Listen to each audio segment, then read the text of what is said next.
Hey, what's going on, everybody? BDO44 coming at you with another video. All right, so I'm a happy Laker fan, man. The Lakers have made a trade. Yeah, an actual one. A real trade actually happened. We sent Kendrick to the Wizards.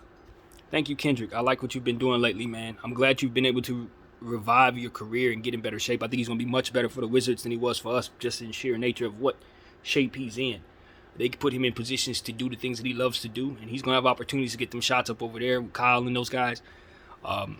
Salute to Kendrick Nunn, man. I really appreciated what he was able to give us the first half of the season, and I'm sorry last year was so rough for him. But he's back. His career is for real, and that was what we were hoping would actually take place. To be honest with you, maybe we take a player who's playing well, package them together with something that ain't them first round picks and ain't none of them players we want to get rid of, and add something that we want to keep, someone we think we can re-sign, someone we would like to re-sign based on what it is he brings to the table. 41% three-point shooter. A lottery pick from 4 years ago, type of thing I've been talking about. Power forward with a big body. Rui Hachimura, out of Japan, man. This dude is a very, very good power forward. I think the only issue we have with him is health. Is he going to be able to stay healthy for any length of time? Well, the thing is, he's healthy right now, and that's what matters. He's healthy right now, and it didn't cost us nothing that we care to lose. 3 second-round picks can be something that you would like not to lose. But in a situation like this is the move. This is what you got to do, man. You got to pay. You got to pay to get something, and you got to reach for guys with upside. 24 years old, 41% free throw shooter, three-point shooter, mid-range specialist. Rui Hachimura, mid-range specialist. You're going to love having this young man. He rebounds, offensive rebounds, defensive rebounds, big body, power forward. He's going to take some of Winyon's minutes. He is. He's going to take some of Winyon's minutes, but he can play the three, so he's going to take some of Troy's minutes too. But this is not somebody we're going to be upset to see play. Not at all. I don't know his game defensively. I'm going to do more homework on Rui to learn what it is he brings to the table, but I've seen enough of him to know he can destroy teams if he's having a really good night. He's a double-double threat, three-point shooter, mid-range shooter, dunker, all it. He can do it a lot for you, but I'm really excited about what he's going to do. Taking advantage of that mid-range, man. He's going to attack for some spaces that we want to see guys attack from. Dennis Schroeder's been hitting that mid-range jumper a lot. LeBron James been taking it a bit more. Rui's going to take it for us. He's going to hit the floater. He's going to do a lot of different things offensively. This is a talented young brother, 24 years old. And so, looking at the Washington Wizards fans, they're not happy. They did not want to give up Rui Hachimura. Looking at the people I'm reading on, they like, no, we shouldn't have did this. No, them second-round picks ain't nothing. Kendrick Nunn, they know he's not what he used to be or what have you. They don't expect much from Kendrick. They don't like this trade. That means the Lakers should. We should. Now, I would tell them that the second-round picks are going to mean a lot to them. We have some fantastic scouts. So second-round picks are something that we should have had some value for sure. But in this case, this is something I would have done. This is something I definitely would have done. It's the type of thing I want us to do. This is what I've been looking for. Look for lottery picks that nobody wants anymore. Guys that maybe are in situations you can make them better if you bring them to your situation. Guys you can re-sign on good contracts who have a solid contract for the rest of the season. All of that. That fits all the categories. This is a really, really good move for a Los Angeles Lakers team that needed to make a move. We're better, man. We're better. Our guard situation looks a little better because we removed Kendrick Nunn, so it's a better rotation for some of the guys who can get more solid minutes. We can bring Lonnie Walker back into the rotation, have more minutes for him now that Kendrick's not a part of the situation. There's addition by subtraction every way. Not by subtraction. That's not the right way to phrase it. But this is just a better move. This is better than having Kendrick on the team and those 3 second-round picks sitting in our back pocket. You want Rui Hachimura. Worst case scenario, he goes down with an injury, doesn't play anymore. What's the worst thing that you're looking at? You don't have Kendrick Nunn. That's the worst thing that happens because Rui ain't taking nothing from us. We go back to playing Winion, go back to playing Troy as much as we have been, period. And I would say I don't think we should not play Winion. I think we should still keep Winion's numbers high. It's just that I know those minutes got to shuffle because Rui's a guy that's going to play. Those minutes, Brown's going to get his minutes. Obviously Troy Brown and TB's a starter for sure. Nothing changes there. So what Rui allows us to do, I think, is give us a little more size for our small ball lineups. Now we could put him at the 4, put him at the small ball 5 if we really want to, even though that's something I would never want us to do. We can put Winyan at the 5, maybe move him to the 4, Troy Brown at the 3. We can do a lot more now with the roster because Rui's going to be able to play multiple positions. You can even play Rui at the 2 if you want to. To be honest with you, you could slide him in some big lineup 2s. Troy, I mean, it's a lot. You won't necessarily want to do that, but I'm just saying that you'll have. He's a multi-positional player that should be able to switch a lot. Smart basketball player with strong size. So it's just about what shape he's in. If he's in the right shape, look out. This is a very serious player we picked up, man. 24 years old. You know what I'm saying? Somebody who's going to look to be offensive-minded, going to help run the score up a lot. Should help with second chance points, offensive rebounds. I'm going to be checking to see if that's one of his strengths. But I'm happy, man. The Lakers get an A from me just off the sheer strength that they had to do something. They had to have the guts to just say, let's pull the trigger on the best thing possible for ourselves. Let's pull the trigger on something that may cost a little more than we want to pay, but it's going to be a good deal for us in the long run. I think that's what this is. 3 second round picks. I could see somebody not really wanting to do that. It wouldn't have been me, though. I'd have been like, thank you, Kendrick. 3 picks, get them out of here. But I could see some resistance because it is a nice price tag for a guy who's been hurt. An expiring contract at that. If you're the Washington Wizards in their front office, you're feeling pretty good that you got a good return for Rui Hachimura. That's the thing. For somebody that you would consider hasn't developed the way you want him to, you're obviously not going to re-sign him. So getting him out of there for 3 picks and a player who is also expiring, I think Kendrick's expiring, I'm pretty certain he is, $5 million. You feel really good. Washington came up.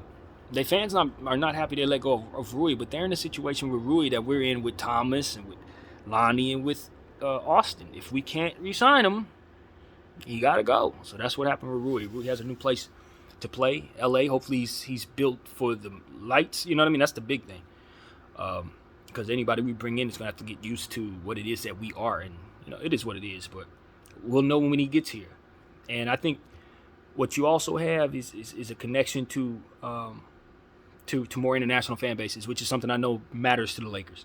You want a line drive to Japan, and he provides you yet another entire fan base because Japan rolls with him. They hold the media from their country. They follow him. I don't know if they've been following him as of late because he's kind of been on the Wizards, kind of lost. But now he's a Laker. It's back. It's back. You're gonna see a lot more representative Japanese culture in everything that we do, just because this young fella's gonna be here, man. So that's gonna be a positive thing for our franchise, I believe. And this is just good all the way around, man. This is good all the way around. I think this kid is marketable. I think he's gonna be somebody, if he extends, he could make a lot of money in Los Angeles off the court. If he could turn into a real Laker for us, I think when you look about the future of the Lakers, you see him as a part of it. So if we're moving on from Bron, AD, all that, you see Rui as a part of our future. Him, Christie, and hopefully others that we want to retain. But those are the names that come to mind first for me. Austin should obviously be there, But Rui's a part of that now, and I'm happy about it. I'm happy all the way around. So hopefully this is the first of several moves the Lakers can make. I know we still have the 2 first-round picks. We also got some expiring contracts. We see what Rui got Washington. So what can Lonnie get us? You know what I mean? What can Patrick get us? What can Dennis get us? We have a lot of expiring contracts. If they can go for 2 and 3 second-round picks, guess what, Lakers? We need to be acquiring more second-round picks with some of these expiring contracts that we're not going to be re-signing. So that's a thing. If for some reason we don't re-sign Rui Hachimura in the offseason, it's hard to say if what we'll feel for that. Because if he comes in and struggles, we won't probably want to. But we're in a space where we're acquiring an expiring contract. So if he doesn't stay, of course you're out 3 second-round picks. Kendrick none. Now you feel kind of bad about them picks leaving you. But you got to take that chance. You got to take the chance. You got to look to re-sign him. You know what I mean? That's what it is. You got to develop him. 24 years old, lottery pick. It's an offensive specialist, mid-range jumper. You should probably want the guy for small forward, power forward combination. That's not somebody you let walk if you can help it. And I don't think his contract's going to be crazy next year because he ain't proved nothing. Unless he goes over the next 6 months, the next couple months with us, the second half of the season goes crazy. But how crazy can he go with the role that we're going to give him? He ain't going to go too crazy, so it's not like we're going to have to pay him $20, $30 million a year. He should be able to be re-signed at an affordable price. So that's another thing you're looking at. How much will he be able to prove over the next several months in this uniform? The Lakers will play him in a way that probably represents what they want from him. And that's another thing that kind of gets tricky when you look at the politics of situations. It's like if you play a guy crazy more than the other team that you traded him from, his value goes up and you're going to have to pay him that. So if you want him to be this super great player, you do understand that's going to cost you when it's time to negotiate with him. So I don't know that this actually happens, but I wonder if sometimes they cap off players' playing time and stuff like that with the intention of not wanting them to be so damn good when it's time to renegotiate with them. I think that's something the teams may actually consider doing if they're not already practicing that right now. But for the Lakers and all the things that we need, I don't think that should be on the forefront of our mind. If we can get Rui to play 25, 30 minutes a game and he plays at an all-star level, that's good for us, obviously. But we do want to have an opportunity to re-sign everybody we want to keep. And I'd imagine he's somebody we want to keep at this point. So this is an exciting day, man.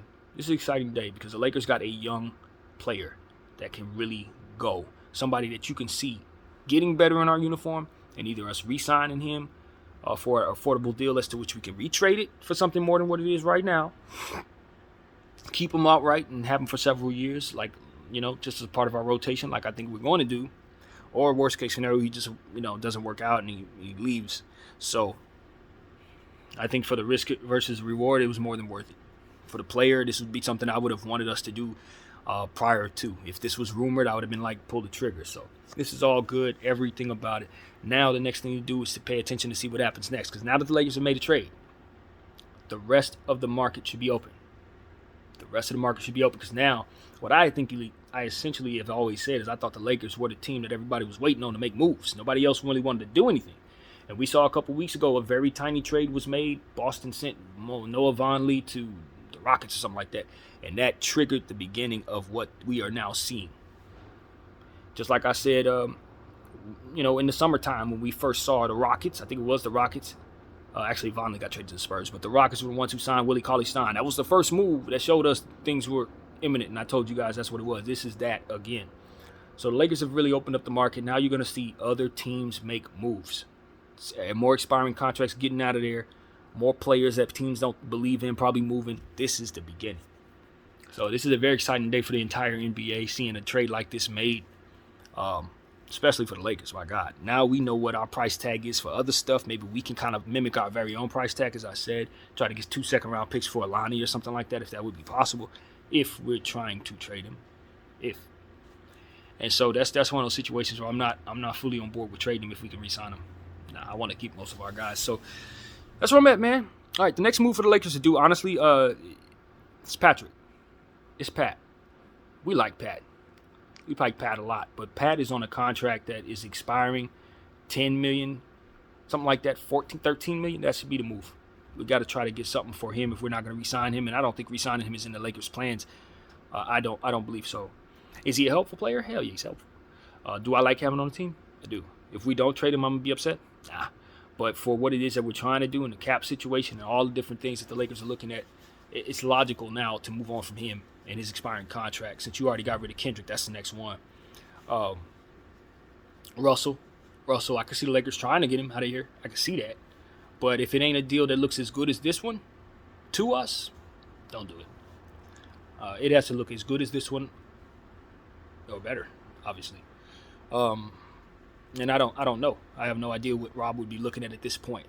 But as I told you guys last night, once we won these last 2 games, Portland and Memphis, it gave us the trade leverage necessary to feel better about some of the things we need to do. It just gave us that leverage. I was telling you guys, like, this is exactly what you want to see. The Lakers overachieve, win some games that they ain't supposed to win, so we can go back to the drawing board with some of these trade negotiating situations and say, yo, we're a winning team. So whatever y'all trying to have us overpay for, we can just walk away and feel good about what we have. So let's get something done that's reasonable and stop trying to fleece us. And I think that's what happened. I think that's exactly what happened. I think Rob was able to get something done right then and there. So I'll tell you, man, when we talk about the coach playing the right players and stuff like that and how players need to play well in order for us to get moved and we can't have guys looking bad so we can't move them, look how Kendrick's been playing the last couple of days. That's why we were able to move him. It wasn't because he was playing bad. It was because he's been playing well. Hit that three-point shot, that clutch three, driving to the rim, dribbling, all that stuff, getting in better shape, dunking the ball. That's why we were able to get rid of him. So I want everybody to think about that when players are playing well and y'all don't want to get rid of them. It's the only way to get rid of them. They got to wait until they play well and then. So that's what it was, man. It's exactly what we did with Kendrick Nunn. Salute to Rob Pelinka for getting that one done, man. And we say a lot about what we don't like about Rob. We'll see in the long run if we're happy that those 3 picks are gone. But I can tell you this, right now, this is the move I would have wanted him to make. So shout out to Laker Nation, man. This is a great week for us. It's starting off right. We had a trade, got 2 wins. Got the Clippers coming up. Hopefully we can have Rui in place to kind of combat what Kawhi and PG is going to be bringing in. That's a big deal. Understand, now that he's in place, we got Winyan got a little more help. Troy got a little more help. Brian got another big body that doesn't have to bang with all these huge players. It's the biggest thing that I think we're going to get. A little more AD insurance. I think if Rui pops the way he's supposed to, it should give us a little more cushion for waiting for AD to come back from injuries to a degree. We'll have a legitimate starter in place next to Thomas Bryant and LeBron James, that we can have more of a healthy rotation of size, which is everything for us. Like I said, our three-point shooting immediately gets better. We're a better three-point shooting team right now because he's on the roster. And another thing that I think this does for us in a positive way is it gets us away from JTA. Man, I like JTA. Y'all know I'm a fan of JTA, the person, but the player, nah. This allows us to get away from him, and I think that'll help us a little bit too. So that's my honest opinion, man. Welcome to the Lakers, Rui Hachimura. Shout out to the whole country of Japan. Got love for y'all. Welcome to what it is that we're doing. We're about winning championships. You already know that. So that's what we're on. Hopefully Rui can get into this uniform, choose his number. I don't know what number he's going to choose. And start learning about what it is that we do. 3-point discipline, shooting discipline, rebounding the ball, all of that. We play smart here. We work on ourselves. And, we're gonna give him a lot of encouragement as he continues to work his way to where he wants to go. As a good, high-level starter in this league. I know that he expects to make an all-star team before the end of his career, and I think we can propel him to this next level. So, big excitement here for Rui Hachimura, BDF 44. I thank you all for watching. Out.